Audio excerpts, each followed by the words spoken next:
The Love Song of J. Alfred Prufrock by T.S. Eliot. Read by Joseph Miller. Illustrated by Julian Peters. If I thought that my answer were given to one who would ever return to the world, this flame would be still with no further quiver. But since from this abyss none has ever returned alive, if I hear true, without fear of infamy, I answer you. From Dante's Inferno. Let us go then, you and I, when the evening is spread out against the sky like a patient etherized upon a table. Let us go through certain half-deserted streets, the muttering retreats of restless nights in one-night cheap hotels, and sawdust restaurants with oyster shells, streets that follow like a tedious argument of insidious intent, to lead you to an overwhelming question. Oh, do not ask what is it. Let us go and make our visit. In the room the women come and go, talking of Michelangelo.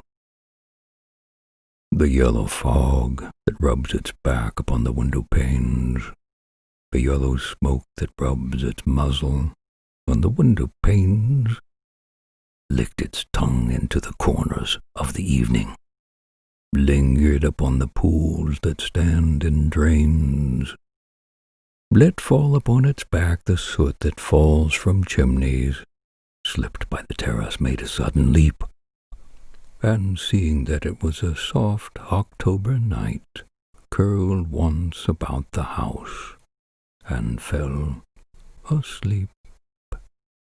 And indeed there will be time for the yellow smoke that slides along the street, rubbing its back upon the window panes. There will be time. There will be time to prepare a face to meet the faces that you meet. There will be time to murder and create, and time for all the works and days of hands that lift and drop a question on your plate. Time for you, and time for me, and time yet for 100 indecisions, and for 100 visions and revisions, before the taking of a toast and tea. In the room the women come and go, talking of Michelangelo. And indeed there will be time to wonder, do I dare, and do I dare? Time to turn back and descend the stair with a bald spot in the middle of my hair. They will say, how his hair is growing thin. A morning coat, my collar mounting firmly to the chin, my necktie rich and modest but asserted by a simple pin. They will say, but his arms and legs are thin. Do I dare disturb the universe? In a minute there's time for decisions and revisions, which a minute will reverse. For I have known them all already. Known them all. I've known the evenings, mornings, afternoons. I've measured out my life with coffee spoons. I know the voices dying with a dying fall beneath the music from a farther room. So how should I presume? I've known the eyes already, known them all. The eyes that fix you in a formulated phrase, and when I am formulated sprawling on a pen, when I am pinned and wriggling on the wall, then how should I begin to spit out all the butt-ends of my days and ways? And I have known the arms already, known them all, arms that are braceleted in white and bare, but in the lamplight down with light brown hair. Is it perfume from a dress that makes me so digress? Arms that lie along a table or wrap about a shawl. And should I then presume? And how should I begin? Shall I say, I have gone at dusk through narrow streets and watched the smoke that rises from the pipes of lonely men in shirt sleeves, leaning out of windows. I should have been a pair of ragged claws scuttling across the floors of silent seas. And the afternoon, the evening, sleeps so peacefully, smoothed by long fingers. Asleep, tired, or it malingers, stretched on the floor here beside you and me. Should I, after tea and cakes and ices, have the strength to force the moment to its crisis? But though I have wept and fasted, wept and prayed, though I've seen my head grown slightly bald, brought in upon a platter, I am no prophet, and here's no great matter. I have seen the moment of my greatness flicker, and I've seen the eternal footman hold my coat and snicker. And in short, I was afraid. And would it have been worth it after all?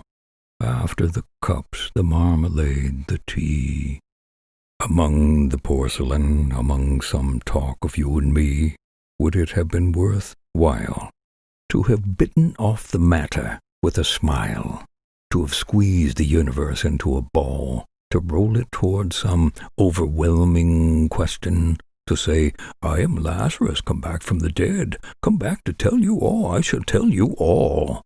If one, settling by a pillow by her head, should say, that is not what I meant at all, that is not it at all.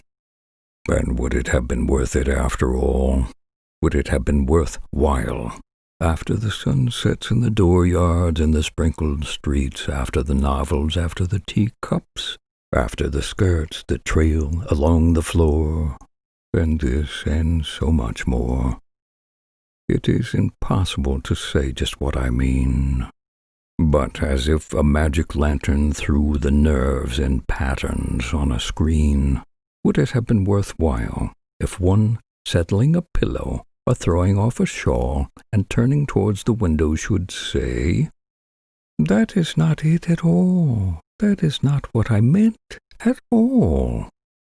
No, I am not Prince Hamlet, nor was meant to be.